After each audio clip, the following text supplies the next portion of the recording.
Puluhan siswa di Seram bagian timur menjalani vaksinasi COVID-19. Seperti siswa SD Negari 6 Desa Banggoi, Kecamatan Bula Barat, Seram bagian timur. Usai didaftar, siswa kemudian divaksin. Namun sebelum divaksin, peserta terlebih dahulu memeriksakan kondisi kesehatan mereka. Vaksinasi COVID-19 anak usia 6 hingga 11 tahun di Seram bagian timur ini terus gencar dilakukan guna mewujudkan kekebalan warga dari paparan COVID-19.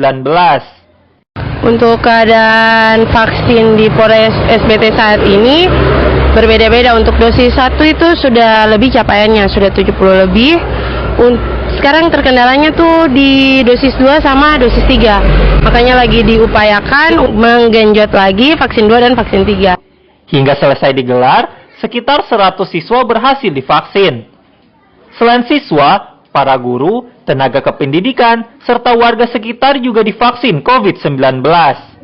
Ayo segera vaksin karena kita saling melindungi. Babang Sohilau melaporkan dari Seram bagian timur.